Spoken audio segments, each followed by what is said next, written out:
What's going on, guys? It's Simo, and we're here at UDS Las Vegas Invitational 2019 with... my name's Abraham King. And what did you play? I played Necros. So what did you end up with overall? I ended X3-1, finished 19th place, just bubbled out. Barely out. Okay, so why of all things did you decide to play Necros? So I expected there to be like mainly Salamangreat, and then Striker's good against Salamangreat, so I expected there to be a lot of Striker, and then less combo decks. And so this deck like one-shot Salamangreats. I dropped a single game to Salamangreats all day long. And how many did you play? Never matched a match. How many did you play? Was it like a lot? Like 5? 6?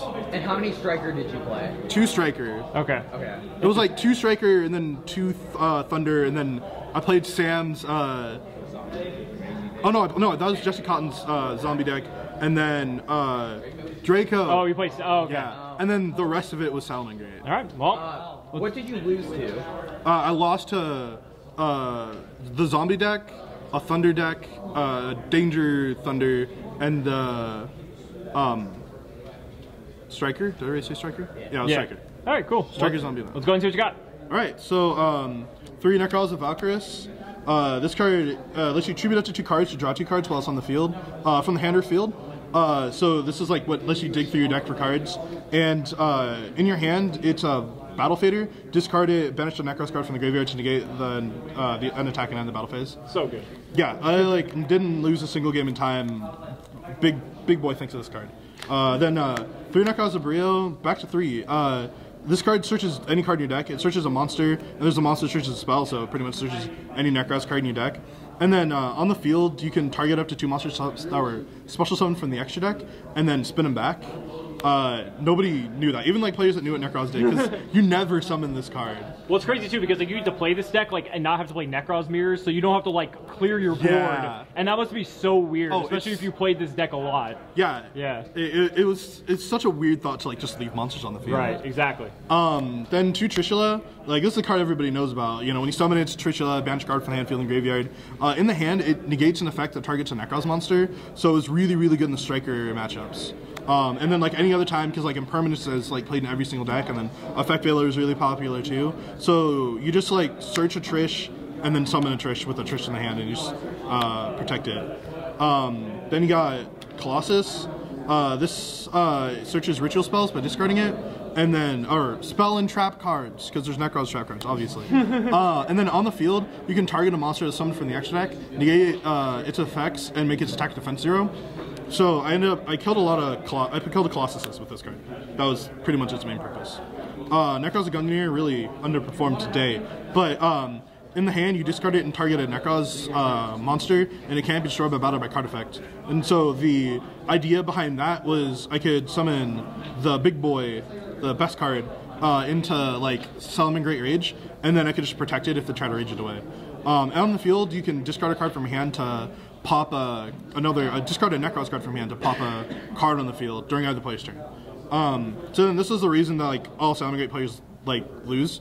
It's a skill drain for the extra deck. Any monster from the extra deck has its effects negated. And like the only way for Salamangreat to out this is to make a Balinx and make Mirage Stalio, and then link both of those cards into Sunlight Wolf, and then try to bounce this and hope I don't have like Trish in the hand or some other way to stop them from doing that, because otherwise just waste a whole bunch of resources for absolutely nothing. And the times that they did, they still wasted all the resources just to get out this one card, and then they just lose after that anyways. So this and the combo decks, you just want to go first and then summon this card, because nothing the combo decks do is relevant if they don't have extra deck monster effects.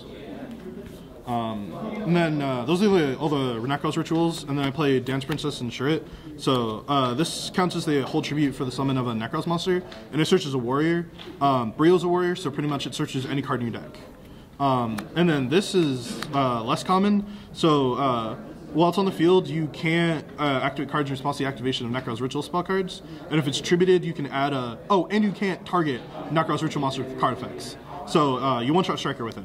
And then when it's tributed, you can add a banished Necros card to your hand. So if you banish cards with the mirrors, you can add the monsters back to your hand, or the spells, I guess, if you really want to. But you're usually adding this back after you banish it from the graveyard with the mirror. Then 3 Manju, it searches your like any card in your deck. So like got LA's play. I cited it out every single game too, though, because I was putting in like Denkos, and I didn't want to clog my deck up with like 9 normal summons, because this was the other. There we go. There were like the first few rounds, people just didn't scoop on Chibi Summon it, but after like day 2 and the last round of day 1, every single Salamangreat player just scooped the instant I Tribute Summon this card. That's how I knew they're playing Salamangreat. When you Tribute Summon it, you can target a monster in the field, blow it up. If it's a light, you send. If the monster you blew up was a light, you send monsters from each player's extra to the graveyard equal to its level. And if you Tribute Summoned using a light monster, then you get to choose what cards your opponent sends to the graveyard. So yeah, usually you just target yourself. So you send 8 cards from each player's extra to the graveyard, and you add 5 cards to your hand with it. So it's kind of disgusting. Then I played 2 of all the incantations.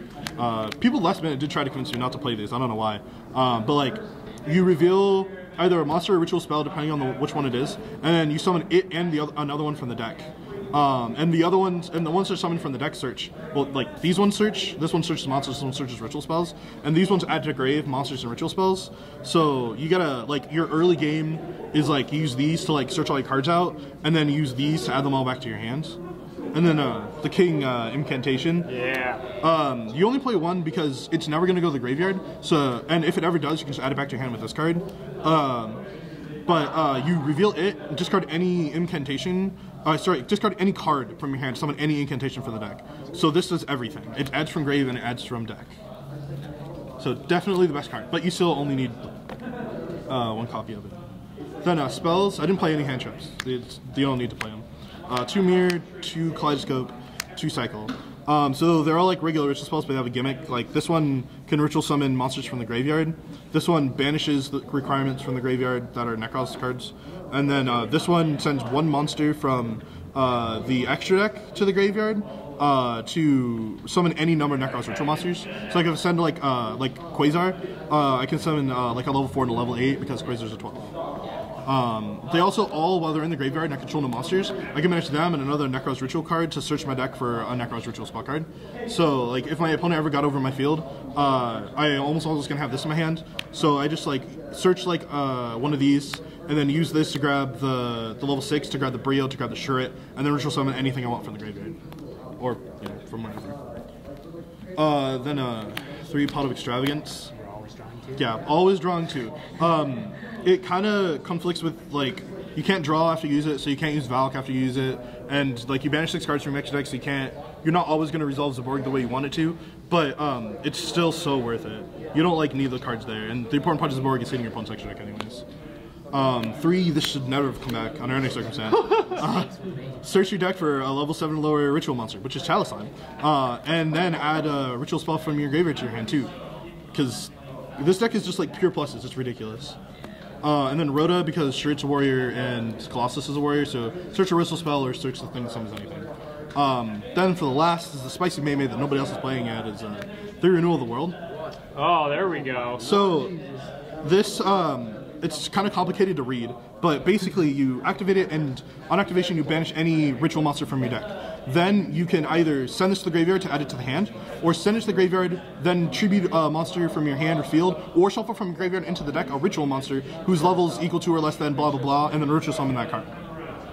So it's just You can ritual summon on their turn, essentially. Essentially. Yeah. So it was really important for like brick hands, but you draw this card, you send any like Necros to the graveyard, and then you just summon Unicorn from the deck, and then you like Salamangreat suddenly loses, and then Trishula was the main thing. Like you search Shuret because you can't summon Trishula, or you can't summon Trishula with a level 9 monster. So you search Shuret, and then you tribute Shuret with this card, and then you Trishula. They're on their turn.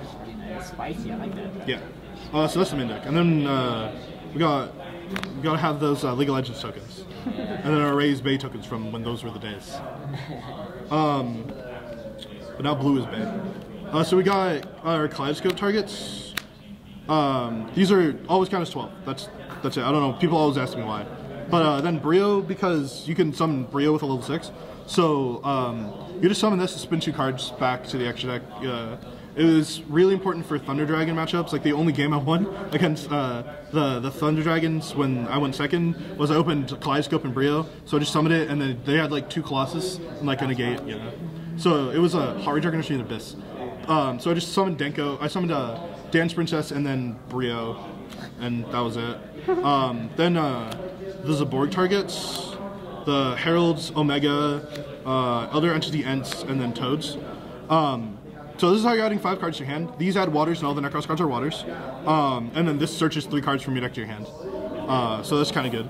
This came up so much. You put any monster in your graveyard back into your deck, which is really important considering like you want your incantations in the deck, and then after you send all these to the graveyard with Zaborg, you can just put one of these back and then use Kaleidoscope to summon Unicorn and send that again and get another search. And then I chose to go first every single game, which is why I was playing Renewal of the World. Like the theory behind all this was that going second with Nekroz is the best way to play the deck, because you start with 6 cards, your opponent has a field so you can trust them on your first turn. So you always want to do that. Plus, yeah, you can abuse Ents to pop their cards. But in this meta, Zaborg is so strong, and Renewal of the World is a card, it'd be really stupid to not just go first every single game. And so because of that, I only played 1, because it was almost never going to go up, but it was still like going to be really important to pop like floodgates and stuff with Kaleidoscope, sending this to summon the Unicorn, and with Zaborg, just pop another card. Then Dweller, because I played Manju, so you can play like rank 4s. Yeah, I on 1 person.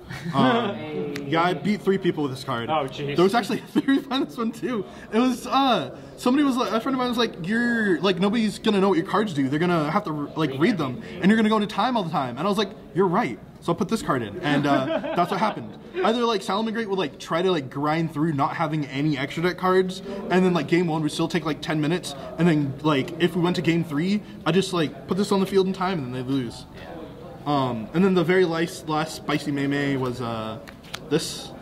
So it has 3 different effects depending on how many ritual monsters you use to summon it. You have to use at least 1. Pretty much if you use all 3, then it can't be targeted by card effects, it can't be destroyed by card effects, it can't be destroyed by battle, and it becomes a 48.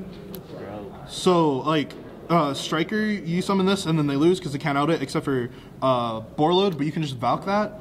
And then game 2 against Salamangreats, because if you summon it game 1, they'll just fuse you to fire it away, and it's a fire on top of that. But game 2, they take that card out because they're like, you're absolutely not playing Link. So this card, I actually never summoned it. It came in collection testing. Then the side, whoops, I guess it's 3 Phantasme. One of them's going to a friend, so it's in my binder right now. Yeah, obviously this card puts in work. It fixes your hand. When I was playing this build to go second, it was this instead of Renewal of the Worlds, and Renewal of the Worlds was on the side. Denko Sekka, which, yeah, this won me games all day, left and right. Like, 1 card, 2 cards, it doesn't matter. You summon this card, it's over, except for, like, 1 guy who I summoned Denko, and I couldn't kill him. And then he killed me. He anchored away my entire field. It was disgusting. Sphere modes that I never dropped, but definitely still necessary.